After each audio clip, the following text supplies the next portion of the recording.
Gotta love sports, huh? Guys, welcome to the podcast. It's the What's on Sports podcast, brought to you by, of course, whatsonsports.com. My name is John Tedora. They call me the sports trader because I trade sports like other people trade stocks. We'll talk about that a little bit later on. But also, joining me on my left, right over there on this side, that handsome young man is named Lance Fernandez. Lance used to work for Fox Sports, but now works for What's on Sports, and they call him the sports nerd because he knows so much stuff about sports. Lance, how are you today, buddy? Just keeping it positive, John, as always. Keeping it positive, keeping it real. I love that about you, Lance. Hey, listen, we got a big show planned for everybody out there today. For those of you that are watching, we are broadcasting live on Facebook and YouTube, so you guys can tune in. We go Tuesdays and Thursdays right now at 10 o'clock. We do about an hour and a half podcast. We cover all sorts of cool topics. And today we're going to jump right into something really fun that we're going to do. Lance and I have been talking offline about who our favorite free agents this year are. Now, these free agents could be anybody in the NFL. And of course, it's a little early to talk about that. And there will be more free agents added to the list as there are cap casualties, which there will be a ton this year. Now, we put this list together based on our own beliefs of who we think are the top 5 people. And I believe Lance and I have completely different people on our list. So I'm going to go first, and then Lance will go, and then we'll just go back and forth until we each have 5 people. So the first person that I want to talk about who I think is going to be the hottest free agent in all the NFL, I think he's going to break the bank, is going to be Allen Robinson. Now, a lot of people have Godwin ranked a little higher as far as a wide receiver goes. But for me, I'm looking at Allen Robinson, and I'm thinking to myself, this guy's enormous. He's a big wide receiver. He has yet to really meet his real potential, even though he's 27 years old. He's been in Chicago with some, I mean, to be fair, at the very best, I would say, is average quarterback play, but probably below average quarterback play. Allen Robinson last year had, I believe, at 100 receptions, 1,200 yards. It feels like he's always open. He catches almost everything thrown to him. Allen Robinson is the guy for me. He's number 1 on my list of free agents available this year. Someone's going to get him, and someone's going to pay a lot for this guy. Now, with that being said, wide receivers are very easy to get out of the NFL draft. So if you're not a team who's really in competition, you don't think you have a chance to win it all this year, I don't think you should pay that kind of money. I don't look at him as a building block. I look at Allen as that guy that you bring in, you like one piece away. You're one piece away. You need that star wide receiver. You bring him in, and he takes you to the next level. Big guy, can run all the routes, has some speed, can do the short catches over the middle. Allen Robinson is my number 1 guy. Lance, who you got number 1?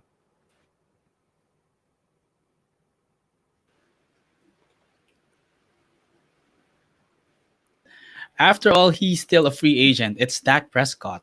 I mean, his contract with the Dallas Cowboys is not yet final, so up until the 11th hour, any team can swoop in unless that deal is already signed. So it's imminent, according to reports, that the deal is imminent, but until that is signed, any team can still steal him. And he had a promising 2020 season before that injury happened. He had games wherein he threw for 502 yards, 472, 450. He was just a baller out in the field during early 2020. It's just unfortunate that his season was cut short by injury. So there's a chance for him to be a better quarterback, be it in Dallas or in other teams. So Dak Prescott, for me, is still the top free agent in this 2021 offseason. Yeah, and I think there's a lot of people don't think so, but I still think there's a chance that he ends up as a free agent. So I don't mind you talking about him. To me, if you're Dallas, you have to start saying to yourself, hey, man, what do I value right now? Well, obviously, I value having a good quarterback, and I think Dak's among the best. But I also value having enough cap space so I can build a team around my quarterback. So knowing that if I were able to draft somebody that could be a top 10 guy that'll give me 5 years of a cheaper deal, that might be something that you really look into. That might be something you look forward to or look into. I don't mind Dak Prescott as your pick. I'm going to go with my next pick. My next pick is going to be Trent Williams. Now, it's not a sexy pick, but Trent Williams is one of the best left tackles in football. Went to San Francisco last year. He's only 32 years old. Ran block like crazy. Was able to pass block. He's still an elite tackle with a good age in there. 32 years old. Maybe able to get 2 or 3 more years out of him. You sign him to a short-term or medium contract. He's probably going to break the bank because, like I said, left tackles are not cheap. You look at the guys that are going to be the most expensive off the rip. You're looking at cornerbacks, you're looking at edge rushers, you're looking at quarterbacks, and you're looking at left tackles. So to me, when you're looking at making your list, you can't leave a guy like Williams off the list. I'm going to go left tackle for my second most valuable free agent this year.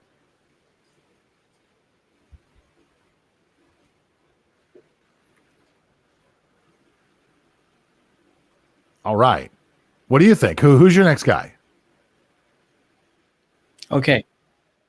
Yeah, I like your selection about the left tackle. So I would go offense once again. So I chose Dak Prescott earlier.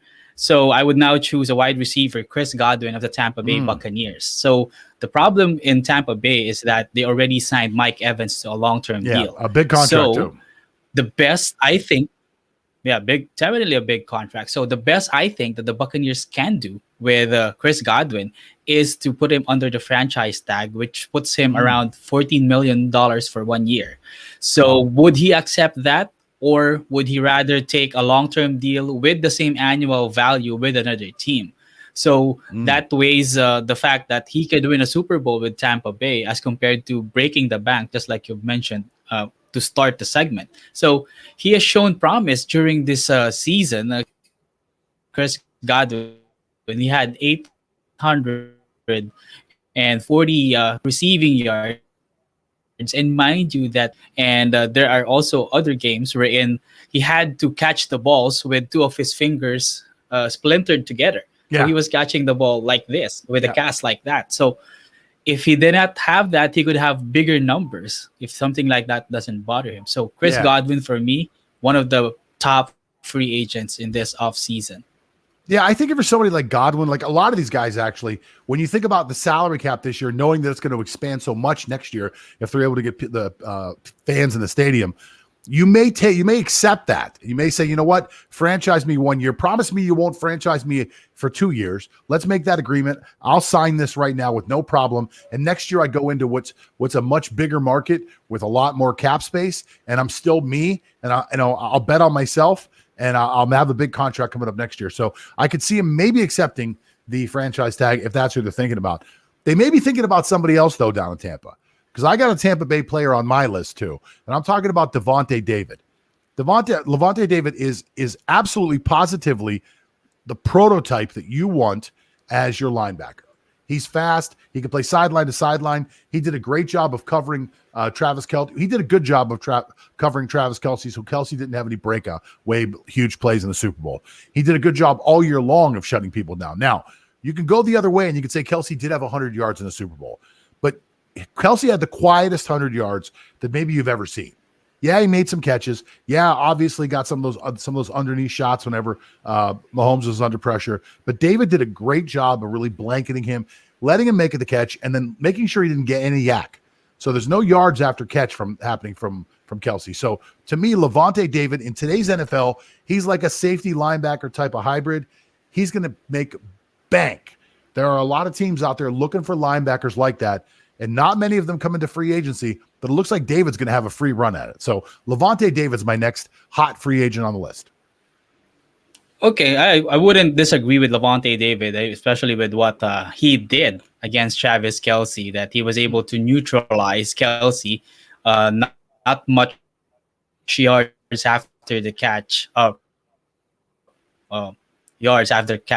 rather, for Travis Kelce. So if you have Levante Davis, I would go offense again. My third top free agent is another wide receiver for the Detroit Lions, Kenny Galladay. So he only played 5 games in this season due to injury, but it was very evident that when Kenny Galladay was on the field, Matthew Stafford is just a different animal. He had that big target who can run good routes, and he was able to collect 400 yards in just 5 games. So that's an average of about 80, which is not bad. So there's a chance that the Detroit wouldn't re-sign him, and other teams who are looking for that big target downfield who can run good routes could target Kenny Galladay. Well, since you're talking about big targets, and I like Kenny Galladay, my biggest concern with Galladay is his injury history and the fact that he hasn't been able to play a full season. And to me, that hurts his value for him, but a team might be able to get a good deal on Galladay. Maybe a 1-year prove-it deal, prove he can stay healthy. Maybe a shorter-term deal. Maybe he signs for 2 years to prove he can get healthy. Something like that. I like it. But here's another big body that I like. I like Hunter Henry. And I've liked Hunter Henry for a long time. Hunter Henry, to me, is one of the better tight ends in football. Now, he's not quite Travis Kelce. He's not quite one of those guys. But he reminds me a little more of a guy that can play in line, a guy that can split out wide, a guy that can play the slot a little bit, do a little H-back stuff. Henry is incredibly versatile. He's a great athlete. But again, Henry comes with a little bit of a problem too. That small caveat of I get hurt a lot and can't stay on the field. When he can stay on the field, he's a heck of a safety blanket for some quarterback out there. Now, if it's me and I'm Cincinnati or I'm one of these teams that has a young quarterback, I'm going to go out and I'm going to get a guy like Henry. I'm going to pay him a few bucks because I know he is my safety blanket for my quarterback. Well worth it. Hunter Henry's number 4 on my list. Yeah, 100% Hunter Henry, one of the targets for any team that would like to get a tight end. I actually call him the white man Shannon Sharp. Would you agree with that? Sure, absolutely. Listen, that San Diego team, look, Herbert gets a lot of credit for having a great year, and he did have a great year. Yep. But that San Diego team is loaded at the offensive positions. So for Hunter Henry to still be able to get 60 catches for 600 yards, a bunch of touchdowns, make a lot of key plays, the guy can really shine. And if he's in an offense where he's featured a little more, I think he'd do even better. And I don't blame San Diego for not featuring him. Like I said, they're loaded at the skill positions. So, but again, to me, he's number 4 on my list. Hunter Henry, I'm going tight end. Okay, so I will go defense now for my 4th free agent. So Justin Simmons, safety of the Denver Broncos. So great pick. He just blossomed into one of the better safeties in the NFL right now. He's just 26 years old, going 27, but he still has a lot of gas left in the tank. He had 28 defensive stops in 2020, and he's just one of the better shutdown corners in the league. And right now, either Denver signs him long-term or another team picks him up. So Justin Simmons will be an asset for any team that will have him in 2021. Yeah, I really like Simmons. Simmons can play the deep middle. Simmons can come play up in the box a little bit. He could also cover men on the slot. He's going to bring himself a lot of money in what's becoming a safety league. That guy's going to make himself rich this year unless Denver franchises him. So my last guy on the list had a great year 2 years ago. Led the league in sacks. This last year did not do as well, if we're being honest. But he plays a position of premium, and he's going to be one of those guys that people are going to want because he just had an amazing playoffs. Shaq Barrett was just franchised last year by Tampa. Tampa, from what I understand, will not use the franchise tag on him this year, which will make him open on the market. That guy is going to cash in big. He actually may be among the biggest price tags out there because edge rushers don't come cheap. And I believe he made like 16 or 17 million last year. So it's going to be tough for him to take a step down and take less money. If you're a team, you're going to say, hey, look, you only had 5 sacks last year. If you're Barrett, you're going to say, yeah, I only had 5 sacks last year, but did you see me play in the playoffs? Did you see me in the Super Bowl? Did you see me torture Patrick Mahomes? Shaq Barrett is number 5 on my list. And honestly, in my list, I didn't really rank them 1 through 5. If I did, Barrett may have actually been a little bit higher because he plays such a premium position. Yeah, no doubt about Barrett, especially with what he showed during this postseason. He had 4 sacks in 4 games, and he had 2 in Super Bowl 55. So he deserves it. And it came also from him that it's time for him to break bank. So he might not be back in Tampa Bay next season. So he might go to the highest bidder. Who knows? So my 5th free agent, and just like you, I did not rank this 1 to 5. So it could be 1A, 1B up until 1E. So I will go offensive line. And this guy is a stud for the Washington football team. Brandon Scherff actually made his first all-pro team this season. And as much as I would like to credit the likes of Alex Smith, I would like to credit even Taylor Heineke. If you have a strong offensive line, and then you control much of the game. And Scherff is one of those guards who is good at both pass and run blocking. He has been one of the best in the league so far.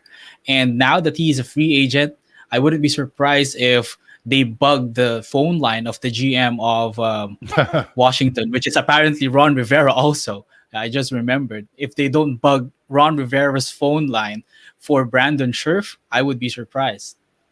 The NFL has changed so much that it used to be the left tackle, the right tackle started getting paid. You got to cover these really talented edge rushers, but there's so many interior rushers now who can actually get after the quarterback that you have to have a strong interior line that can block. I love the pick. The guy is still ascending as a player, which is what you want.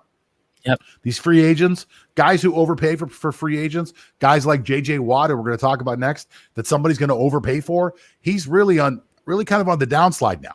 But you look at guys like almost everybody on our list that we just talked about, they're all ascending.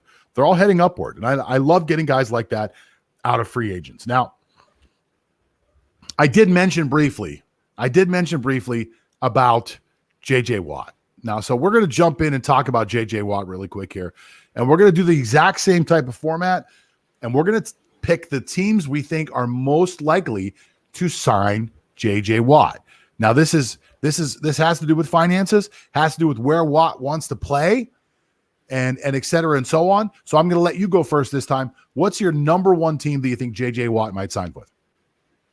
Okay, so sentimental pick for J.J. Watt. Of course, his hometown team, the Green Bay Packers. If there's any clue as to where he would go, it's there on his red jacket that he used when he made that farewell video to Texans fans. It says Wisconsin. So if that's a subtle clue, then he might be going to the Green Bay Packers. But other than that sentimental pick, I believe that it still really makes sense for J.J. Watt to go to Green Bay because that's one of the more pressing needs of the team. They already have a good secondary with the likes of Zaire Alexander and the guys. They do have a so-so good a group of linebackers, but pushing up front in terms of defense, that's where they lack, and that's where J.J. Watt can come in. They already have a talented offense. They already have an Aaron Rodgers, a Devontae Adams, or whoever running back they can sign again. So that's a triumvirate that can push your offense again back to the playoffs. But if there's one weak point in Green Bay, it's really their pass rush, and that's where J.J. Watt can come in.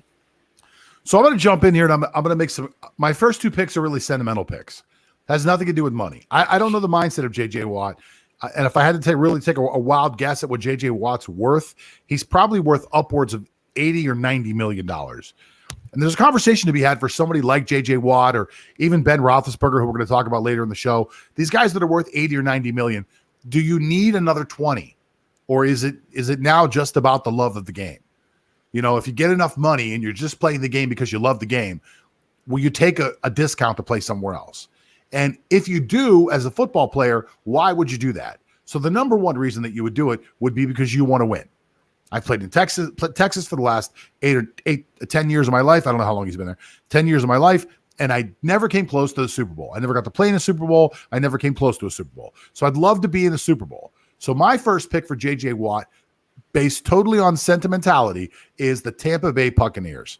Now, I don't believe that Tom Brady was going to become this amazing recruiter once the year ended.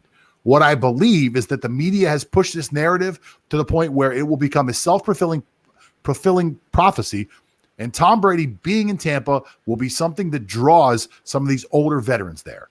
Now imagine that you're Tampa. You may lose Ndamukong Suh. You may lose Shaq Barrett. You can replace either one of those positions with J.J. Watt. So who is J.J. Watt now? Is he not quick enough to be outside, but he can still work inside? Maybe you put him at one of your defensive tackle positions, or is he still the guy that you want to put outside, or is he the guy that you want to move around the line and play everywhere? And JJ's got a lot of position flexibility because in Houston, he did play inside and he did play outside. So my first pick would be J.J. Watt goes ring chasing in Tampa Bay and signs with the Tampa Bay Buccaneers. Yeah, I couldn't dispute that choice because I remember that scene after the first Transformers movie, the end of that movie wherein Optimus Prime was like making a plea to all of the Autobots wherein we are here on Earth. We will be waiting. Right? So I guess Optimus Prime now is Tom Brady calling whoever wants to come to Tampa Bay. Let's do it, right? Even an Adrian Peterson would like to go to Tampa Bay just to ring chase. But if not Tampa Bay, if not Green Bay, I also have one more option for J.J. Watt. And it does make sense also in terms of ring chasing, in terms of competing in the playoffs, and that is the Cleveland Browns. So sources tell through Mary Kay Cabot of the Cleveland, one of the news outfits in Cleveland, that he Cleveland Plain has a Dealer. lot of Cleveland Plain Dealer. Thank you. So that JJ Watt has a lot of interest going to Cleveland, and it does make sense for him because if he cannot go to Tampa Bay, because Tampa Bay has to sort a lot of financial dealings with their players. So if they go to JJ Watt, they might give him really like a base salary, like what Newton got in New England. But at least in Cleveland, he wouldn't be forced or he wouldn't be pressured to be the main pass rusher, because let's face it, he's not the main pass rusher in this stage of his career anymore. Yeah, he can agreed. be a potent secondary passer, a rush passer. So you have Myles Garrett, you have an Olivier Vernon in Cleveland. So JJ Watt can be that third pass rusher that you can play either outside or in the interior. So that can spell doom for the opponents of Cleveland when that happens. Yeah, so the only thing I have that I don't think the Cleveland's going to work, I think he's going to use Cleveland to leverage himself into a different spot. The only reason I don't see Cleveland as an option for him is if I'm JJ Watt, I want to go after a team that has a tradition of winning. And nothing against Browns fans, but up until last year, that tradition was invisible. You know what I mean? They play in a place that their own fans have named the House of Sorrow. So I don't necessarily believe it's going to go Cleveland. But if he wants to chase a ring and he wants to go ultra sentimental and ultra traditional, I mean, you get all the tradition in the world, all the sentiment in the world with my next choice, the Pittsburgh Steelers. Now, the Steelers are admittedly in cap hell right now. These guys can't afford anything. They couldn't afford a sandwich, but they're good. They're going to fix these issues.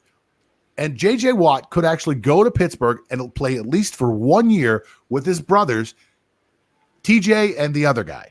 And Derek. I know his name, but he's not anybody famous. And that would be really, really interesting. Now, the only reason I don't see that happening is JJ Watt plays the exact same position as Cam Hayward and Stephon Tuitt. And both of those guys are Pro Bowl level players getting superstar type pay. They're $9 million guys and up. So if JJ Watt were to go to Pittsburgh, it would strictly be for sentimental reasons. It would strictly be to ring chase, and it would strictly be for a very cheap deal. I'm talking about a $3 or $4 million deal. Now, if he's willing to take it, I think Pittsburgh's there with open arms saying, let's do it. It's a PR win for us. It'll be a win towards your brother who's going up for a negotiation may take that into consideration and say, hey, I really want to play with my brother. I'm going to sign for $100 million. I'll sign for 97. And you can give $3 million to my brother or whatever it goes, something like that. That's kind of how I see those things happening in Pittsburgh, if it happens at all. What's your next choice? Yeah, Pittsburgh is also a viable option. And my third choice is actually another AFC team. So if JJ Watt would like to ring chase, but not too obvious ring chase, he can go with the Buffalo Bills. Ooh, Buffalo nice Bills, one. they already have a complete offense, except one. for an improving backfield. So they have to patch some work there on the backfield with Singletary and the guys. So they already have a Josh Allen. They already have a Cole Beasley. They already have Stephon Diggs. So complete on offense. But on defense, that's where they lack, especially in the pass rush, because their highest sack getter in 2020 was AJ Klein, linebacker, only had 5 sacks. Oh. Compare it to other teams. That's too low. I mean, other teams have 10, 9. So, and next to him is Mario Addison, defensive end, also had 5 sacks. So usually, if you have a top pass rusher, that 10 sacks is good for one person. I'm not saying that JJ Watt is still good for 10 sacks, but he is good for more than 5. He still has that power. And imagine the amount of attention that he can attract on the trenches once he lines up. So it can free up all of these guys, Klein, Addison, so they can add more sacks once they have this, once the offensive line has this point of concentration in JJ Watt once he signs with Buffalo. Yeah, it's almost worth the investment so that JJ starts to draw double teams. So it frees up other guys. So it might be worth it. My last choice has nothing to do with sentimentality at all. My last choice might be a little bit of a kind of stick it to my old team type of move. And it also might be just a really, really smart move for JJ Watt. And this is an under the radar move for JJ Watt, but it gets him back to the Midwest. It gets him to a really good team that's a competitor. It gets him to a team that's got a ton of salary cap space. The Indianapolis Colts. Now, they weren't on my list originally, but as I thought about it more and more, I'm thinking, wow, Indianapolis loves to build their offensive and defensive lines. Indianapolis loves to have a strong defense. Indianapolis is probably going to have a young rookie quarterback, but they've got a really, really loaded team. I mean, the rest of their team is absolutely just stacked. They just need a couple more playmakers. So you get a guy like J.J. Watt, who knows the division, who knows some of the other teams, who knows some of the other tackles he's going to be going against, who is from the Midwest, would probably fall in love with Indianapolis because it's a beautiful city. J.J. Watt to the Indianapolis Colts. It's not sentimental, but it should be a heck of a deal. And I think the Colts can actually pay him, and they would love to have him in town. So that wraps up our list. I hope we write all this down so we can find out which one of us is actually right about where J.J. Watt ends up. Yeah. No matter where he ends up, though, Lance, I think it's still going to be a few weeks away. I don't think he's going to go anywhere in the next few weeks. Yep. I think he's just feeling out the market right now. I think they've got rumors going. I think they're talking. They're going to get the word out of where things are going. He's trying to leverage himself into places that he wants to get into. There are some teams that just have to wait. If Pittsburgh is among one of the places he'd like to play, he's got to wait. Pittsburgh doesn't have the cap room right now. They've got to make a lot of moves in order so they can move forward and make some signings. They've got to sign a lot of their own players, and a lot of other teams have to do the exact same thing. So I think we're in a wait and see mode for J.J. Watt, but it'll be interesting to see where he ends up. Now, before I go any further, I just want to remind everybody, we do have our $2 club. You guys can see the sign behind me. That's our $2 club over at What's on Sports. It's a brand new thing that we're doing. It's called the $2 Sports Club. And if you join the sports club today, you get all sorts of really cool stuff, including all the content that we have behind the paywall, which is amazing stuff, all really great stuff. Lots of great gambling and fantasy advice, which is well worth the $2. You have access to my new book, which is the Score Metric Secret. Teaches you all about sports trading. You have access to these private seminars that I'll be doing behind the paywall. And you have access to lots of other cool interviews that we're going to be doing, including with coming up, and I think 2 weeks or 3 weeks away, Michael Frances, who is the Mafia Don, the kingpin guy that everybody knows about. He's all over YouTube. He'll be in our pay area only with a members-only chat happening. Michael Frances will be back there. And guys, you'll be able to ask him any question that you want to. Do not miss out on the $2 club. The link is in the description. Make sure you check out the $2 club today. There you go. Point to it. Good job, Lance. Now, let's talk about my favorite team. My favorite team that somehow every year ends up in the middle of so much like controversy and turmoil and media nonsense, always centered around one guy. Now, will Ben Roethlisberger retire or return? Well, let me tell you a little something about what's going on, Lance. And then I want to hear your insight on this. So the general manager, Colbert, just met with Ben Roethlisberger 2 days ago, had an interview, and refused to confirm that Ben was coming back. So he was, and not just Colbert. Anybody who's ever watched Kevin Colbert and how he operates, he's just a non-committal type of person. He's not going to come out and say something wild and crazy. It's just not him. That's not how he operates. And I respect that about him. He's a very level-headed guy, and therefore, because of the way he is as a person, the entire organization is very level-headed because it comes from the top down.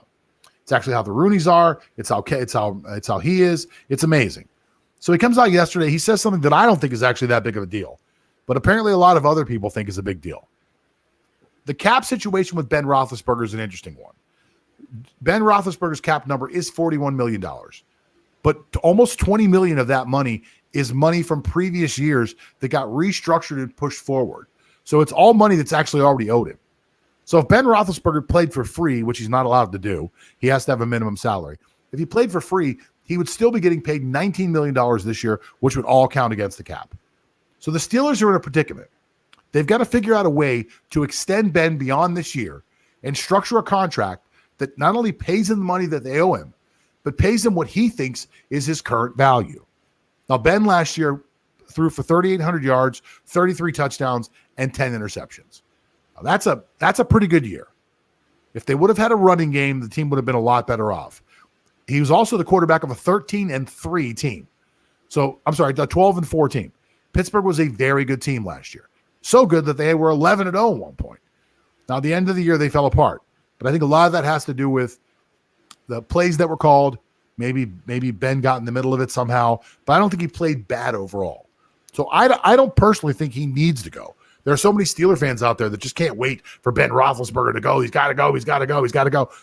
But I don't think he's got to go. I mean, what do you think? Do you think Ben, you watched a little bit of the Steelers last year. Do you think Ben has what it takes to come back and play one more year? Well, in my heart of hearts, Ben Roethlisberger still has enough left in his tank to play one season. However, the biggest hindrance, just like you've mentioned, is that 41 million hit in his in the cap of the Pittsburgh Steelers, especially in the year wherein the salary cap is expected to go down to about 175 million bottom. So that's the floor. So that's about like 40% or 25% rather of your salary cap already just to one guy. So if Ben would like to come back, he would have to take sacrifices, and he would have to take a sacrifice once again, just like he did in previous seasons wherein he deferred some of that money up until this season. So remember that they also have other free agents that they need to sign, most especially Bud Dupree, if they want to keep that strong defense intact. So it's not going to happen. There's just no way they can do it. I mean, with that 41 million. Yeah. So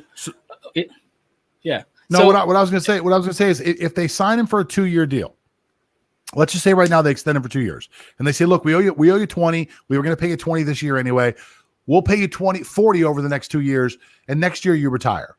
So, or you play if you've played really well. I think that's the answer, because no matter what, this year they have to pay him 20 million. That's the cap number. So, I mean, I'm not a cap wizard. I don't understand how they move money around specifically. But to me, if you think you owe him 20 and you actually owe him 40 according to the cap, you just split it in half. And if he doesn't play next year, you take the $20 million pay cut next year. I mean the cap hit. If he retires, you take the cap hit, and that's just the way it is. That's my thought. That's my thought of how it works. And I didn't mean to interrupt you, but I've been giving this some thought, and I think that's how it works. Do you have a different idea, a better idea? No, thank you for giving me some light there, because that's the best situation that they can do. I don't see Ben Roethlisberger playing beyond 2 seasons. I mean, he did well. He did good enough last season, but it showed that there were already signs of decline also during throughout the 2020 season. So for the next 2 years, or probably the last 2 years of his career, he would be like starting quarterback / mentor to his successor already, be it Mason Rudolph, be it Joshua Dobbs, or be it Dwayne Haskins. So in some ways, he's still a starting quarterback, but transitioning towards being a bridge quarterback already for the next generation of Steelers quarterbacks. So the best deal that the Steelers can do is to split that 41 million into 2 years. So you have 20 and 21. And in the event that if Big Ben, after the 2021 season, says that I'm over, it's done, I'm quitting football, I'm retiring, then if they cut him before the deadline, that cap hit of the 21 million, they can get a discount also. So it could be lessened, so they can have more money wiggle room to sign more people in the spots that they need in the Steelers. Exactly. And if you're going to take a cap hit of $20 million, I would rather take it next year. I would rather hope that next year the cap goes back up to where it was. It raises back up because we can get people in the stands. And I'd rather take the cap hit next year than take it this year for Ben Roethlisberger. Now, we are talking about cap casualties, and Ben Roethlisberger could be one of them. Now, Lance is one of our head writers over at What's on Sports, and he's currently writing some really cool pieces on cap casualties that could be coming up, and he's breaking it down by each division. So today we're going to actually talk about one division that you've been really studying a lot, Lance, and cap casualties that you think may happen. Now, for those of you that don't know it out there, let me just break it down for you guys. The salary cap was projected to be somewhere over $200 million, 210, 250, maybe even 220 before the season happened. Now, with COVID, there were no fans in the stands, or very few fans in the stands. So the NFL has to lower their salary cap. The salary cap for each year is based off the revenue from the prior year. So this year, obviously, the NFL, NBA, Major League Baseball, everybody made less money. So the salary cap is going to go down next year. So I think if you heard Lance talk about that earlier in the show, he said that it's projected to be like a 175, 180. I saw 181 the other day. It's much, much lower than any team anticipated. So when teams build their contracts out year by year, they'll do a 5-year projection on their salary cap, and they keep a track of what's going on, thinking that the salary cap is going to be 210, 220, and instead it's 180. So they're basically every team in the NFL has got $30 million less that they can spend, that they have to figure out how to work with. Now, if you're a team like Pittsburgh or New Orleans, you work your team right up against that cap. So because of it, a lot of guys are going to get cut, and they're called cap casualties. So Lance has a list in the NFC East of 4 or 5 or 6. I don't know how many guys you got, but some really interesting cap casualties. I can't wait to hear it, Lance. Who you got? Okay, so let's start with the Dallas Cowboys, John. So I guess the biggest cap casualty for the Dallas Cowboys is Jalen Smith.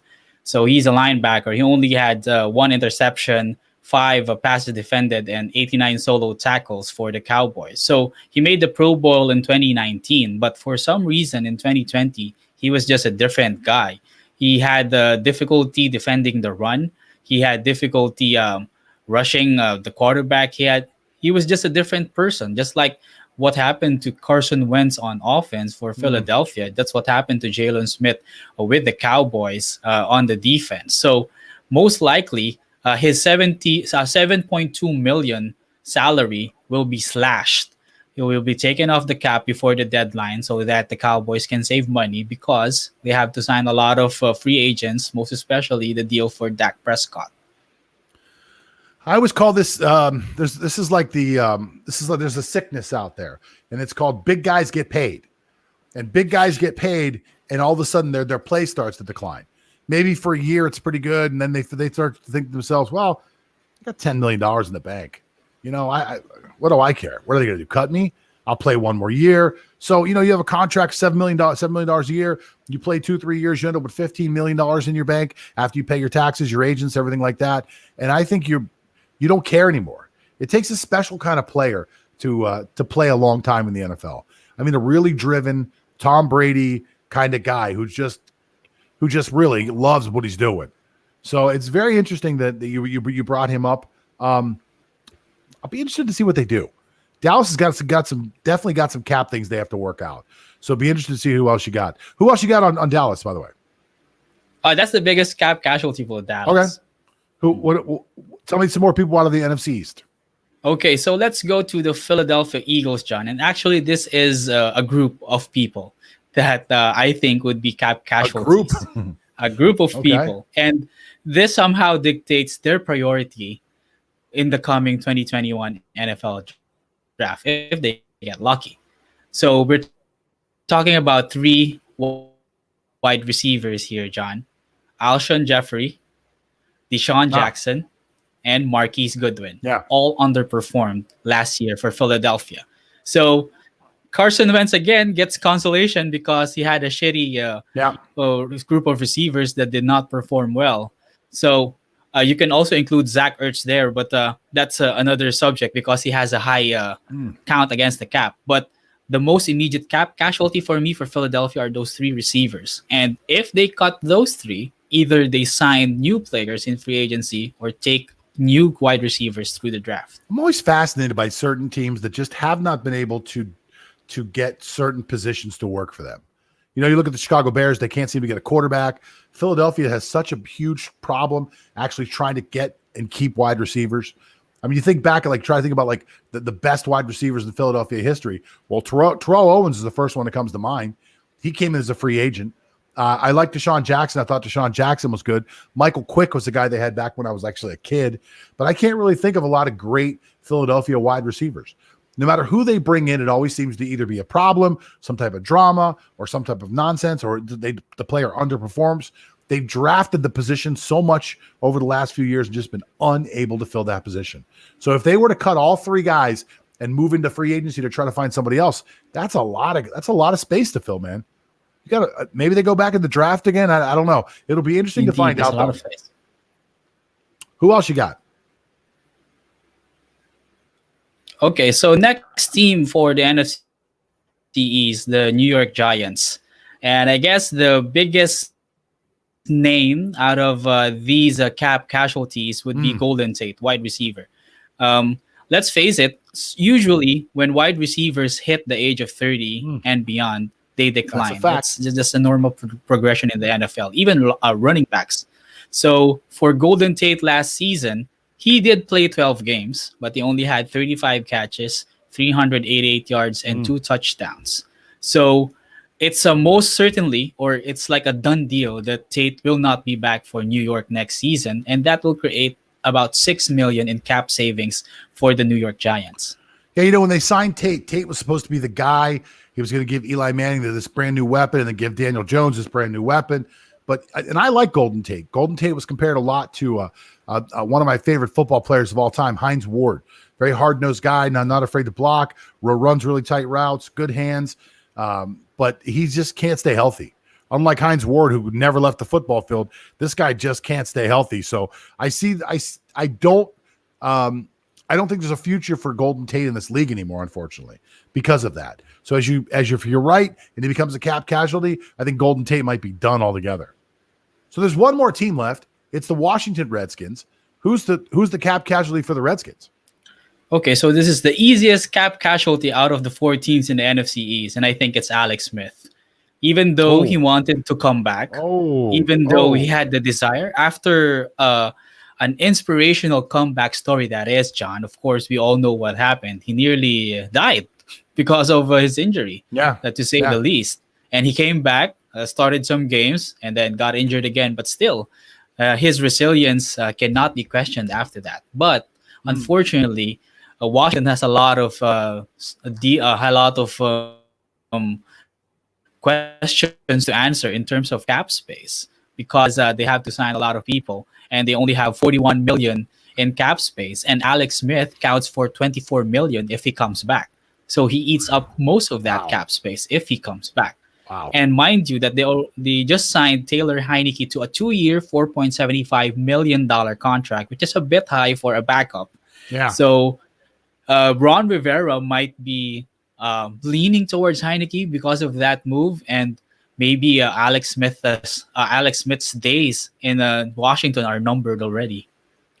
That's an interesting cap cut. Like if he were to be a cap cut, I find it hard to believe that he doesn't find his way on a team somewhere.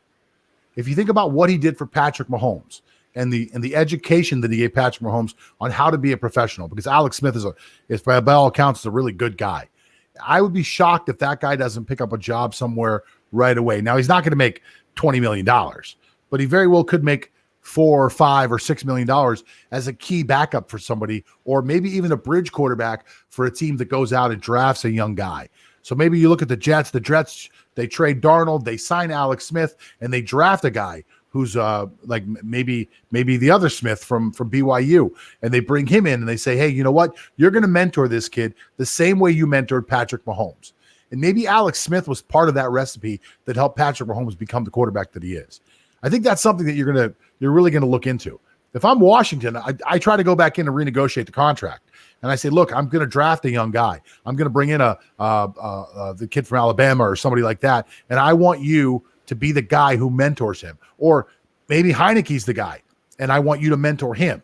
But either way, it sucks to lose a guy, a high character, super talented guy like Alex Smith. But I totally get it if it's going to be like a cap cut, man. Hey, that's a great list, Lance. You did a fantastic job. For those of you that go onto our website, you guys always know that you can always ask us questions. We have an section over there called the Mailbag, and we invite you guys to send as many questions in as you want to along the way. You send us a question, we'll try to answer it for you to the best of our ability. Now, Lance is going to read the questions. I'm going to answer them. He'll chime in. I have not seen these questions, so if it takes me a second to come up with a snap answer, then just kind of hang in there and listen along. Here we go. Here's our first question. Okay, first question comes from Todd of Lafayette. Who will be the starting quarterback for the New Orleans Saints next season? I don't think this is up for much of a discussion. I think it's Taysom Hill. I think Hill played above average in the games that he played. I think that Sean Payton is desperately waiting for his moment when he doesn't have a statue back there anymore and he can start to do some really creative stuff.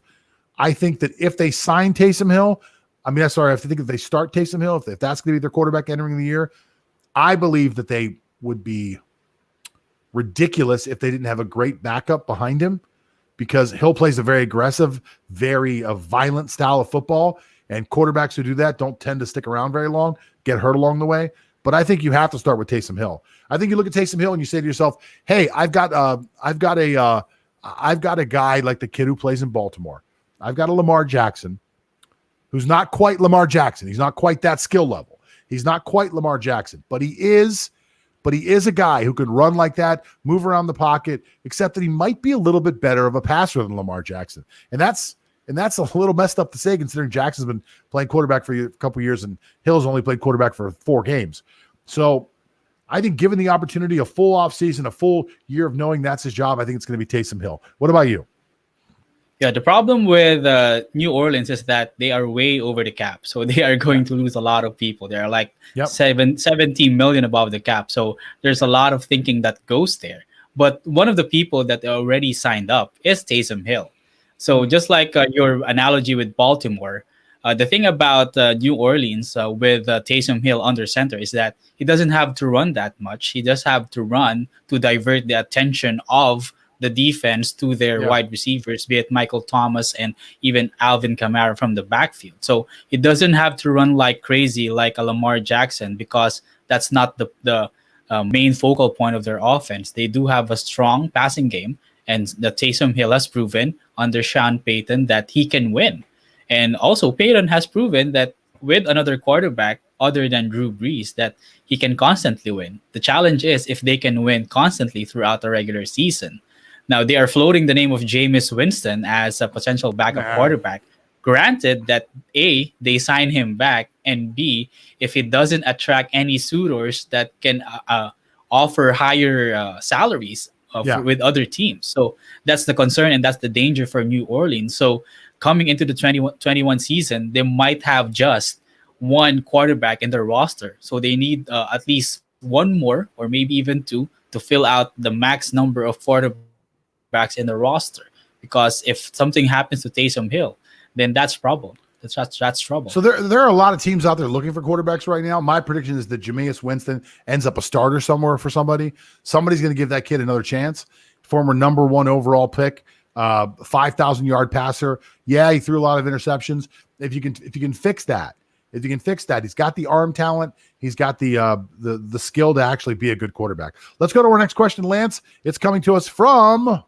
Okay, it's coming to us from Francis of St. Paul. Hello, Francis, if you're watching.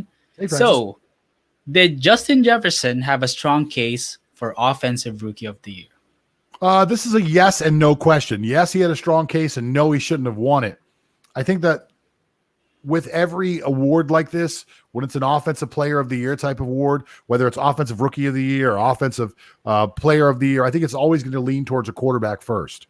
And the only case that it won't lean towards a quarterback is like this year, where you have Aaron Rodgers, who won MVP but didn't win Offensive Player of the Year.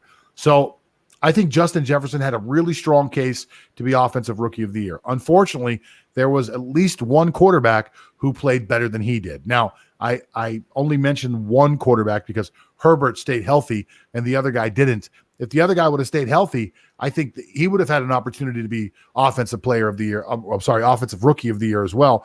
And I think Jefferson would have been bumped down to 3rd. Now, with all that being said, I'm not taking anything away from Justin Jefferson.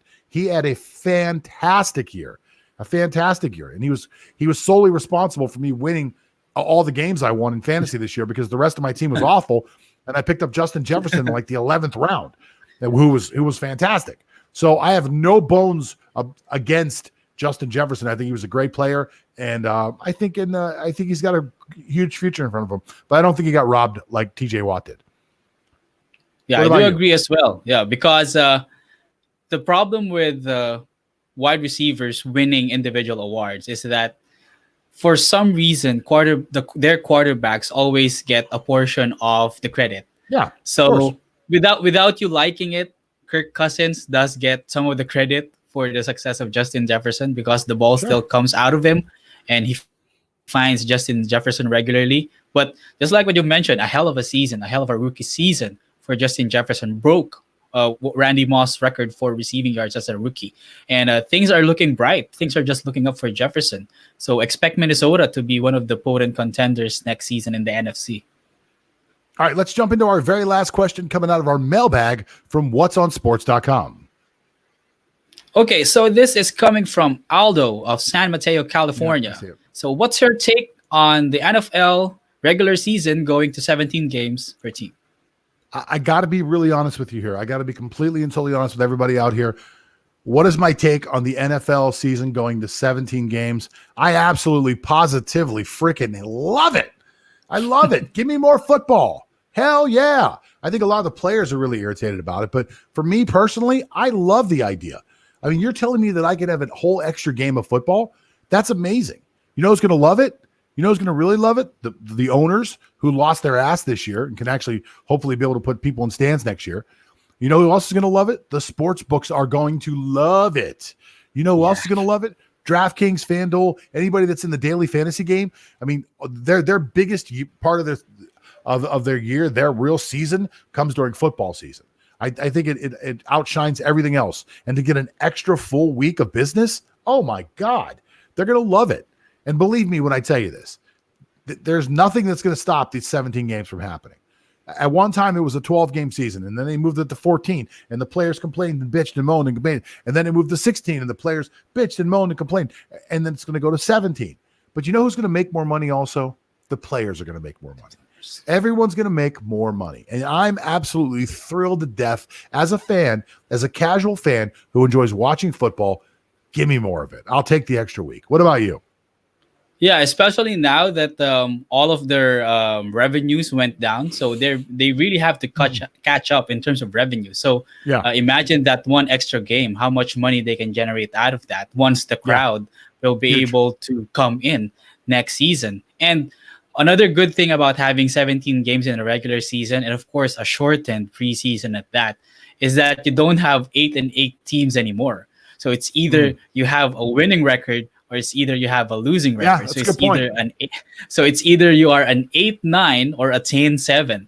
So there's no 8-8s anymore. So at least you'll have a better assessment as a general manager or as a coach how your team did this year, because there's no harder assessment than being 8-8. So it's like you're good, but you're also bad. So how do you assess that? How do you see where you have to improve? So at least when you're 9-8 or you're 8-9, you know that something's wrong and you know that something's good. If you're 9-8, you have to adjust a little bit. If you're 8-9, you had a bad season. I absolutely love that. That's probably the best point that I've heard for the 17 game season, for having an odd number. And you know what? As simple as that is, as simplistic as that idea is that you thought of, I actually never thought of that. That is brilliant, actually. You're 100% right. There will be no more mediocrity. You will either be a winning team or you will be a losing team, and that's just the way it is. I love it. I love it. There is no second first place, right? Hey, Lance, great job today on the podcast. For all of you that watched out there today, we totally appreciate you guys being a part of it. And for those of you that listen to at home on your favorite podcast platforms, keep listening, and we'll keep putting out good content. Talk to you soon.